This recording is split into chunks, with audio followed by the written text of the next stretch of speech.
Assalamu alaikum students. My name is Kalevala. I am your math teacher. पिछले lecture में हमने exercise 1.1 solve की थी। आज हमने एक्सरसाइज 1.2 सॉल्व करनी है, लेकिन उसे सॉल्व करने से पहले कुछ डेफिनेशन है जो इस एक्सरसाइज में यूज़ होनी है वो बताता चलूँ, ताकि आपको समझ आ जाए कि वो एक्सरसाइज सॉल्व कैसे करनी है। सबसे पहली डेफिनेशन है, यानी मैट्रिक्स की ये टाइप से बन जाती है। सबसे पहले डेफिनेशन है रो मैट्रिक्स।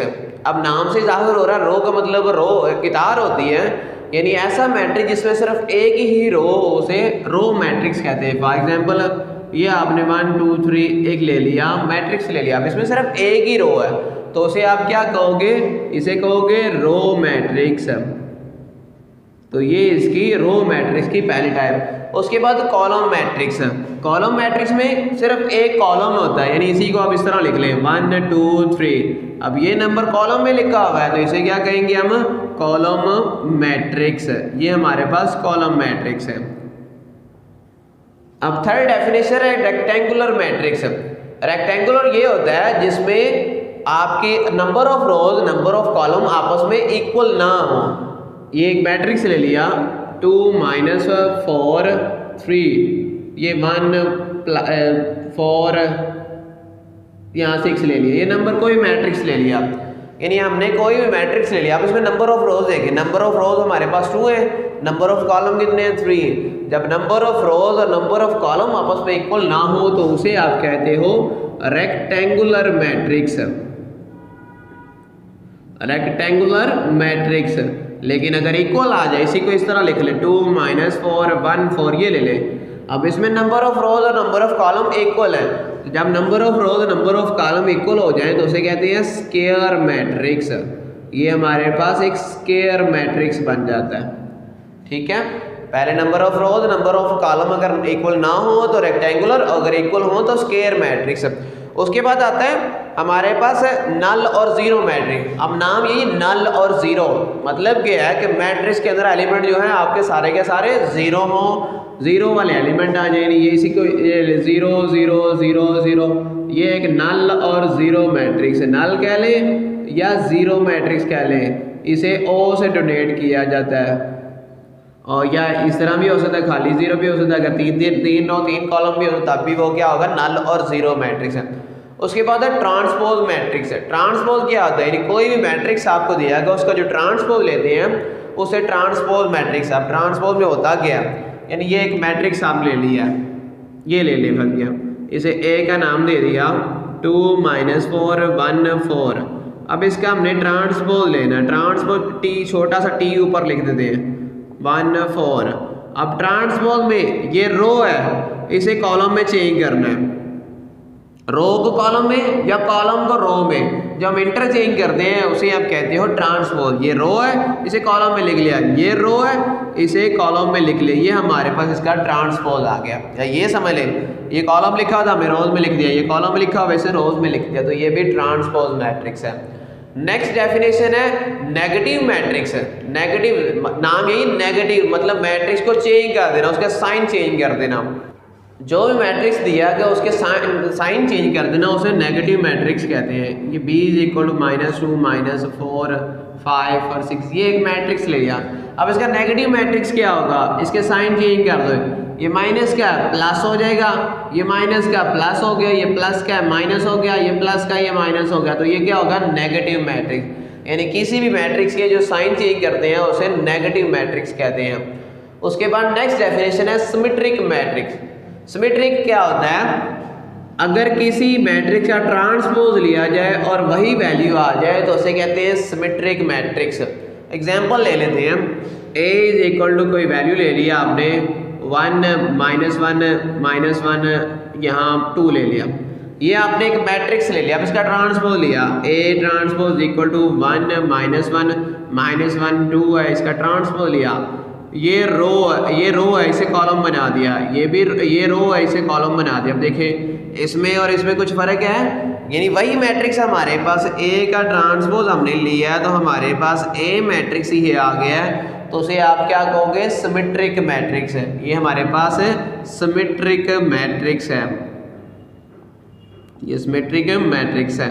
अब इसका दूसरा उलट है स्क्यू सिमेट्रिक है। स्क्यू सिमेट्रिक में क्या होता है कि अगर ए का ट्रांसपोज लिया जाए और माइनस में ए आ जाए, यानी वैल्यू तो वो बने लेकिन माइनस में बने, तो उसे कहते हैं स्क्यू सिमेट्रिक है। उसकी एग्जांपल ले लेते हैं। कोई एक मैट्रिक्स ले लिया A इज इक्वल टू 0 या -1 1 0, ये एक मैट्रिक्स ले लिया।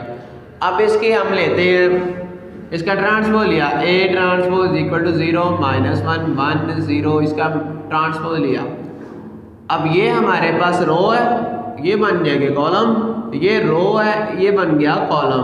अब A का ट्रांसपोज लिया है, देखिए वो वैल्यू नहीं बनी, यहाँ प्लस है यहाँ माइनस है, यहाँ प्लस है यहाँ माइनस है, वैल्यू उलट है। अब यहाँ से माइनस कॉमन ले लिया, माइनस कॉमन लिए, जीरो के साथ तो कोई साइन नहीं आता, ये प्लस की ये माइनस हो जाएगी, ये माइनस की प्लस होगी, जीरो के साथ कोई साइन नहीं होता। अब देखिए वही मैट्रिक्स बन गया, यानी 0 0 -1 1 और 1 और ये 0 0 वैसे आ गया। यानी ए का ट्रांसपोज आपने लिया है तो ये माइनस से आ गया है, तो इसे आप कहोगे स्क्यू सिमेट्रिक मैट्रिक्स है। तो ये आपके पास स्क्यू सिमेट्रिक मैट्रिक्स है। उसके बाद नेक्स्ट डेफिनेशन है डायगोनल मैट्रिक्स। डायगोनल क्या होता है? डायगोनल के एलिमेंट, ये आपके पास कोई मैट्रिक्स ले लिया 1 2 3 1, एक जनरल मैट्रिक्स लेते हैं 4 5 6 2 5 9, ये एक मैट्रिक्स ले लिया। इसमें ये वैल्यू जो है ये एक डायगोनल होता है, ये जो तिरछी कहते हैं, उर्दू में बत्री काला कहते हैं। तो ये हमारे पास डायगोनल मैट्रिक्स है। अब डायगोनल मैट्रिक्स होता क्या है? तो डायगोनल मैट्रिक्स में क्या होता है, सिर्फ डायगोनल के एलिमेंट होते हैं 1 5 9, बाकी तमाम एलिमेंट जो होते हैं वो 0 होते हैं। डायगोनल मैट्रिक्स में सिर्फ डायगोनल के एलिमेंट होते हैं, डायगोनल के अलावा जितने भी एलिमेंट है वो सारे 0 हों, तब ये होता है डायगोनल मैट्रिक्स। अगर ये बाकी एलिमेंट में कोई भी डायगोनल मैट्रिक्स, लेकिन अगर यहाँ पर कुछ भी एलिमेंट आ गया, यहाँ पर कोई नंबर आ गया, फर्ज गया 4 आ गया, तब ये डायगोनल एलिमेंट मैट्रिक्स नहीं होगा बल्कि स्क्वायर मैट्रिक्स हो जाएगा। तो कंडीशन यही है कि आपके डायगोनल में एलिमेंट हो, बाकी तमाम एलिमेंट में 0 हो। अब इसमें एक और चीज़ भी है, डायगोनल में एलिमेंट हो सकता है आपको यहाँ पर भी 0 हो तब भी ये डायगोनल मैट्रिक्स है, यहाँ पर 0 हो तब भी ये डायगोनल, क्योंकि डायगोनल में एलिमेंट आ गया। डायगोनल में कम से कम एटलीस्ट 1 एलिमेंट होना चाहिए, एटलीस्ट 1 एलिमेंट आपका डायगोनल में नॉन 0 हो तब वो डायगोनल मैट्रिक्स होगा। अगर यहाँ पर कोई नंबर आ गया 5 और यहाँ पे 0 तब भी ये डायगोनल मैट्रिक्स है, लेकिन अगर कहीं और आ गया तब वो डायगोनल मैट्रिक्स नहीं होगा। नहीं, अगर यहाँ पर 0 आ गया है लेकिन बाकी में यहाँ पर 2 आ गया तो ये डायगोनल नहीं है, क्योंकि डायगोनल में तो कोई एलिमेंट ही नहीं है। तो डायगोनल मैट्रिक्स के लिए होना ज़रूरी यही है कि एटलीस्ट आपके डायगोनल में कम से कम एक एलिमेंट नॉन 0 हो, बाकी तमाम आपके 0 हो, तो उसे कहते हैं डायगोनल मैट्रिक्स। उसके बाद है स्केलर मैट्रिक्स। स्केलर क्या होता है? ये डायगोनल से निकली है। स्केलर मैट्रिक्स में डायगोनल में एलिमेंट सेम होते हैं, यानी ये कोई मैट्रिक्स ले लिया 2 0 0 2, अब यहाँ पर डायगोनल में एलिमेंट सेम है, अगर ये सेम हो तो उसे कहते हैं स्केलर मैट्रिक्स। स्केलर मैट्रिक्स अगर ये सेम नहीं है तो वो स्केलर मैट्रिक्स नहीं है, बाकी तमाम एलिमेंट 0 ही होने चाहिए। तो सिर्फ डायगोनल में आपके एलिमेंट सेम होना चाहिए। और लास्ट डेफिनेशन वो आपकी यूनिट मैट्रिक्स या इसे आइडेंटिटी मैट्रिक्स कहते हैं। आइडेंटिटी का मतलब एक होता है, यानी आपके डायगोनल में 1 1 होना चाहिए, 1 0 0 1, ये एक आइडेंटिटी मैट्रिक्स है, उसे आई से डिनोट करते हैं। ये हमारे पास आइडेंटिटी मैट्रिक्स है, वहदानी कालम इसे कहते हैं। तो ये सारी वो डेफिनेशन थी जो आपकी एक्सरसाइज 1.2 में सॉल्व होनी है। अब एक्सरसाइज 1.2 का पहला क्वेश्चन है। पहला क्वेश्चन दिया गया, from the following matrices identify the unit matrix, row matrix, column matrix and null matrix. यानी आपको मैट्रिक्स दी गई, आपने उनमें आइडेंटिफाई करना है कौन सा आपका मैट्रिक्स है, नल है, 0 है, आइडेंटिटी है और यूनिट मैट्रिक्स है। वो आपकी असाइनमेंट है। क्वेश्चन नंबर 2 में भी आपने बताना है, क्वेश्चन नंबर 3 में भी बताना है। यानी पहले 3 क्वेश्चन में सिर्फ डेफिनेशन का जो काम था वो है कि आपने उसमें बताना है कि कौन से मैट्रिक्स जो है हमारे पास है, उनके नाम क्या हैं। तो वो आपकी असाइनमेंट के तौर पे आप सॉल्व करोगे। क्वेश्चन नंबर 4 से मैं स्टार्ट कर रहा हूँ। Find negative of matrix, ABCDE दिया गया, ये 5 मैट्रिक्स आपको दिए गए, इन सभी का आपने नेगेटिव करना है। अब नेगेटिव की हमने डेफिनेशन पढ़ी थी, जो भी मैट्रिक्स हो उसके साइन चेंज कर दें, उसे कहते हैं नेगेटिव मैट्रिक्स। यानी ए इज इक्वल टू आपको दिया गया 1 0 -1। अब इसका नेगेटिव मैट्रिक्स क्या होगा, ए है, इसका साइन चेंज कर दो, माइनस ए, ये प्लस का मान -1, जीरो के साथ कोई साइन नहीं आता, ये -1 नहीं +1 हो गया, तो ये हमारे पास इसका नेगेटिव मैट्रिक्स आ गया। इस तरह एक और देख ले, b इज इक्वल टू दिया गया हमारे पास है 3 2 -1 1। अब इसका नेगेटिव मैट्रिक्स क्या होगा, इसे साइन चेंज कर दो, ये 3 2 ये हमारे पास प्लस के माइनस हो जाएंगे, ये माइनस का प्लस, ये प्लस का माइनस, तो ये हमारे पास है नेगेटिव मैट्रिक्स हो गया। किसी भी मैट्रिक्स के साइन चेंज कर दें वो उसका नेगेटिव मैट्रिक्स हो गया। क्वेश्चन नंबर 5 है, find the transpose of each of the following matrix. ये भी हमने पहले कर लिया है, मतलब उसमें समझ लिया, वही चीज़ है, उसमें भी ए आपको दिया गया है, ए आपको दिया गया 0 1 -2। अब इसका निकालना है ट्रांसपोज, इसका हमने ट्रांसपोज निकालना है, taking A transpose on both side, इसका लिया ट्रांसपोज लिया, दोनों तरफ आपने छोटा सा ऊपर टी लिख देते हैं 0 1 -2। अब ये सारा कॉलम है, तो कॉलम को हम लिख देंगे रो में, तो ये हमारे पास इसका ट्रांसपोज आ गया।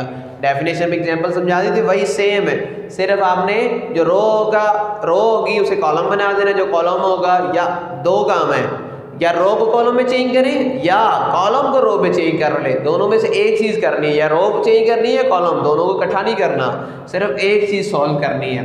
तो ये हमारे पास ट्रांसपोज आ गया। एक और समझा देता हूँ, सी का पार्ट है इसका, सी इज इक्वल टू है 1 2 2 -1 3 और 0।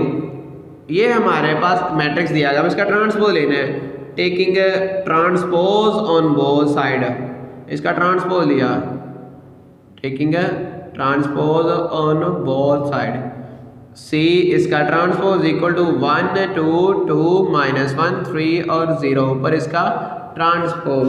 अब ट्रांसपोज लिया तो सी का ट्रांसपोज हमारे पास क्या आ जाएगा, ये रो है, इसे कॉलम में लिख दिया 1 2, ये रो है, इसे कॉलम में लिख दिया 2 -1, ये रो में लिखा हुआ है, इसे कॉलम में लिख दिया 3 और 0, तो ये हमारे पास इसका ट्रांसपोज आ गया। तो इस तरह बाकी तमाम भी ऐसे सॉल्व होने हैं, जो रो होगी वो कॉलम में चेंज हो जाएगा, जो कॉलम है वो रो में चेंज आ जाएगा। अब इसका लास्ट क्वेश्चन है, क्वेश्चन नंबर 6। क्वेश्चन नंबर 6 है, वेरीफाई करना है, ए और बी दो वैल्यू दी गई, उनको वेरीफाई करना है।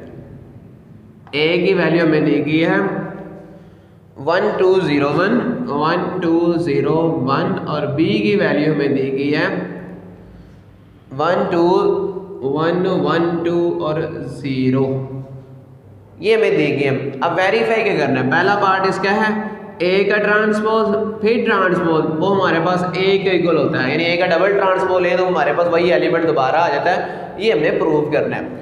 अब ए की वैल्यू ले ली, ए हमारे पास है 1 2 0 1, अब इसका ट्रांसपोज लिया, कैसे, taking transpose on both side, अब इधर भी ट्रांसपोज लिया, ए ट्रांसपोज इक्वल टू 1 2 0 1, ऊपर इसका ट्रांसपोज लिया, ये रो है, कॉलम बन गया 1 2, ये भी रो है, ये कॉलम बन गया। अब ये तो ट्रांसपोज आ गया, अब हमें क्या चाहिए, दोबारा transpose, again transpose on both side, again transpose on both side, दोनों तरफ हमने दोबारा ट्रांसपोज लिया, तो ए ट्रांसपोज फिर इसका ट्रांसपोज 1 0 2 1, इसका ट्रांसपोज लिया, तो ट्रांसपोज लेके आएगा, ये रो है, कॉलम बन गया, ये रो है, ये कॉलम बन गया। अब देखिए ए वाली एलिमेंट 1 2 0 1 वही एलिमेंट आ गया, यानी ए का हमने ट्रांसपोज लिया है, फिर ट्रांसपोज लिया है, तो हमारे पास ए ही आ गया है, तो यही हमने करना था, तो ये हमारे पास प्रूव्ड हो गया है, तो ये हमने प्रूव कर दिया। अब दूसरा पार्ट क्या है, दूसरे में बी दिया गया कि बी का ट्रांसपोज ले और फिर ट्रांसपोज ले तो हमारे पास बी आ जाएगा। अब वही काम जो हमने ए के लिए किया था वही काम बी के लिए भी करेंगे, तो b इज इक्वल टू हमारे पास है 1 1 2 0, अब इसका ट्रांसपोज लिया, टेकिंग है transpose on both side, taking है ट्रांसपोज ऑन बोथ साइड, दोनों तरफ हमने ट्रांसपोज लिया, तो b का ट्रांसपोज इज इक्वल टू 1 1 2 0, ऊपर इसका ट्रांसपोज, ये रो है, कॉलम बन गया, ये भी रो है, कॉलम बन गया, तो ये हमने b का ट्रांसपोज लिया। अब इसका दोबारा फिर लिया, again transpose on both side, again taking transpose on both side, दोबारा फिर ले लिया हमने।